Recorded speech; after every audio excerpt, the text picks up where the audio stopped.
Thank you, Sue. We are sitting here in Berlin with Nina and Sibylla. We're a bunch of highly enthusiastic qualitative researchers who love ethnography, which is our topic today. It's all about authenticity, as you can see from the title, about doing research in places and spaces where our participants are living, and we think it plays a very, very important role in delivering more authentic and richer insights. And I think we all sense it, that as researchers we need to get out and about more, become ethnographers. We need to close our laptops to get closer to real experiences, maybe even getting back in touch with real life in a world which is increasingly digitalized. And we'd like to share some examples today where we think that the outcomes that we delivered by ethnographic approaches couldn't, in our view, have been accessed by sitting in an office, a viewing facility, or observing a mobile app. Before we get to those examples, just a bit of a backdrop. A lot of qualitative research, and we're a qualitative research outfit, has traditionally been done in viewing facilities, and it still is. And this works very well for lots of types of research, if you're looking at concept boards, for example, or pack mock-ups, but it's not right for all types of studies. And we find increasingly that clients are asking us to get closer to the consumers, to the experiences as they happen, to capture life, if you like, in the raw. Foundational studies, for example, understanding how teenagers may be relating to soft drink consumption out of home, whether it's in Brazil, Australia, China, or France, or understanding the moods and the needs of people who are eating chocolate at home and who maybe haven't got a family, maybe they're singles. And for these kind of studies, we really believe that ethnographies are needed just to get to the immediacy and emotions involved, and it does require a different set of skill sets from the researcher. The temptation, of course, is always to go for digital. It's so sexy, and we get a lot of requests for, I'd say, a methodology, and in this instance, mobile ethnographies. They're very popular, and we love them too, and they've got lots of advantages. They're convenient, they cover diverse geographies, they allow clients to observe virtually. Those are just a few of the benefits, but there is a but. Just like studio or situations where you're in a room, there are moments where they actually don't deliver an in-depth understanding. Mobile ethnographies, if you're not careful, they can be a bit superficial, and they don't really replace, in our view, real ethnographies. And just to bring that alive, both focus groups in viewing facilities and mobile ethnographies have gaps, and they can be very important ones. They can be memory gaps, they can be emotional gaps, they can be gaps of articulation, when people just say, oh, I just like it, but they don't really say what they like because they can't. Or gaps of interest, where people are simply not engaged, they get bored. With ethnographies, we don't find we have that problem at all. Being there in the field, a researcher can observe carefully before asking any questions. She can see how facial expressions change, observe body language, witness firsthand the strength of emotional reactions, take pictures of surroundings, capture what we'll refer to here as psychogeography. Great phrase, that. Ethnographies allow three things to be captured well: cultural aspects, social context, and of course emotions. And this really helps with the output for the users of the research to really be there and do something with the results. And we work across the globe, and this is just a few of the unusual spaces here, and I'll hand over to Nina and Sibylla after this place. So whether it's a beauty salon in Brazil, a basketball court in New York, a co-working space in Mumbai, hotel lobbies, we essentially get our hands dirty, and by doing that we hopefully uncover stuff that otherwise wouldn't have been revealed by the research. So as Edward already said, going to unusual spaces and places helps us to explain things better than respondents could do by themselves. So often they say something like, I can't explain it, it's just a really nice atmosphere in here.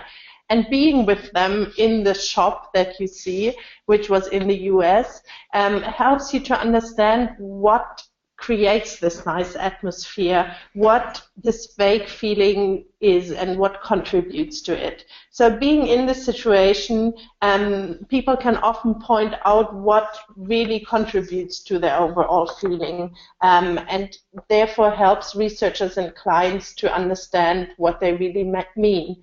So really an exploration with all senses. You see what they see, you listen to what they listen to, you smell what they smell, and feel what they feel. And they can really show and not only tell. Thanks, Nina. Another benefit of research we discovered in our unusual research places is that you often find answers without even asking proper questions. We recently did research for a fashion brand, and the main objective was to gain understanding in the store concept, meaning furniture, decorations, and so on. One important finding, however, did not have anything to do with the store, but just with the information on the price tags, showing just the English size, had a just very negative impact. People felt uncertain and were definitely less likely to try something on. And this happened even if they really liked the clothes. So a simple price tag turned out to be a barrier in the shopping process. This is what always happens when doing research at unusual places. For us, a classic benefit of ethnography or pure observations. Another benefit is that when going with people to their unusual places, you really found out what they do and not what they say that they do. So we did a hotel study recently, and in this study we found out people often say something like, I always freshen up immediately when I go to my hotel room. But here again, observation is king. When we actually went into the hotel room with them, we saw that most of them just switched on the television and just had a look around there. So they didn't lie to us with before, but they were just not really aware of what they do. So by going with them, you uncover the unconscious behavior. And what never stops to amaze us is how quickly you can get close to the consumer when you are entering their hood or their comfort zone. You are truly turning from a stranger and a researcher to a friend, a confidant, even a peer, within just a couple of minutes. Getting closer means they start to tell you things beyond the questions in your interview guide. They tell you things they haven't planned to tell you, things which might be embarrassing, things they won't necessarily tell their family and friends. In our case, we accompanied young people to their favorite sport in New York, be it boxing, cycling, basketball, and we really earned a treasure box full of insights with lots of unmet needs and findings for our clients. But what we found is that not only research results are better when going to unusual places, but also the involvement on the client side is better. So even the acceptance of negative results is more accepted when you have been there. So it's one thing to say in a presentation that the queue at the hotel reception is too long. But what we found when showing the picture, you can see above, where you can see that the queue is really going out of the door, that's a true call for action, and it encouraged our hotel clients to put new procedures into place very, very quickly. Another thing that happens when clients are pushed out of the back room of their comfort zones into the real life of target group is, naturally, they start to get really nervous. Emotions run from excited to uncomfortable. We as researchers know how it feels, and that it is a different story to talk or read about the targets and their lifestyle, or to experience their lifestyle at first hand. But it's even more exciting for our clients. Sit on the target sofa, use their bathroom, hang out with their friends in the skater hall, go out with them at night. In our case, some very confident marketing clients were just nervous about their acceptance in the younger target group, and they were just really relieved that the youngsters talked quite openly to them. The youngsters, on the other hand, turned out from shy teenagers into keen interviewers, and they learned about the useful follies of the clients. This was a very interesting transformation, and it was fruitful in terms of insights and understanding. So getting out of the comfort zone and into the target group's life also means to get the unfiltered truth. You see all the nice things, but you also experience problems, insecurities, and fears firsthand. So it's not always pleasant. It can be sometimes quite depressing. The two boys you see on the photo have been part of a study where we talked to young teenagers about their future perspectives and the use of media. And as the client said, I wasn't expecting how depressing it can be to be a 12-year-old boy, because we found out that after the 15th of each month, they ran out of credit on their phones, so they couldn't use their mobile phones anymore. And here we see that's where mobile ethnographies would fail to deliver insights, because after 15 days, credit is over, so it's no use anymore. We know that authenticity is valuable, but it's also a stretch. It comes with challenges. Logistics, for example, if you're out in the field, there is no support structure that you know about. So toilets, for example, or maybe just only one toilet, drinks, that kind of stuff. And if you need to use a different space in a retail outlet, the setup can take a lot longer. Video recording, you've got to plan that accordingly. And sometimes you may be working in an environment where the staff or people around you become very suspicious of what you're doing as a researcher. Are you a spy? Are their jobs at risk?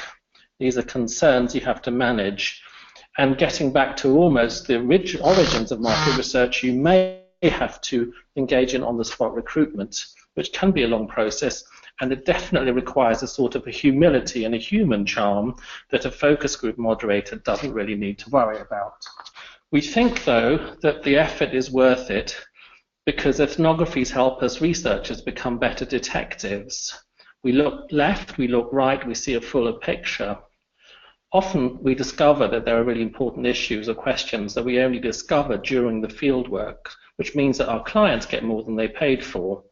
Participants, as both Nina and Sibylla have said, engage very differently. They often get more relaxed. Fun is had by everybody. It's not just research.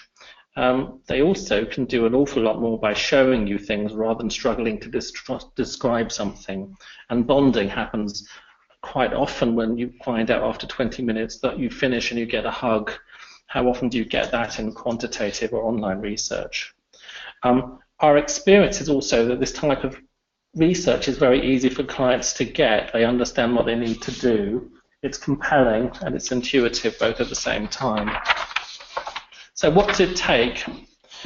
We think that having a sense of place is important, what we've called here the psychology of place. So you make the environment an important actor, just like many writers do. You also have to have the ability to explore an off-brief aspects that some participant might raise if it's important, but at the same time it's easy to get sidetracked or lose the plot. Doing things with participants is something we find works very well. It opens up a different type of relationship with participants. It becomes more natural. They treat the researcher, us, as more of a friend, and the output is much richer. And finally, being able to spot the stuff that participants are no longer aware of themselves, weaving that into the conversation was a valuable talent, like a broken washing machine that somebody no longer notices it's broken. It's mended with a sticky tape, for example. They may not tell you about it, but you can see it and understand why. So that's it from us. We all know that life is invariably messy, sometimes even chaotic. And good research needs to reflect that in its design, something we feel ethnographic qualitative research is well placed to deliver on. By going to the places and the spaces where people are, we get an awful lot closer, and we deliver a much more authentic picture of what's going on, into why a brand or a service is or is not tapping into people's needs at given moments in their busy lives. Thank you very much.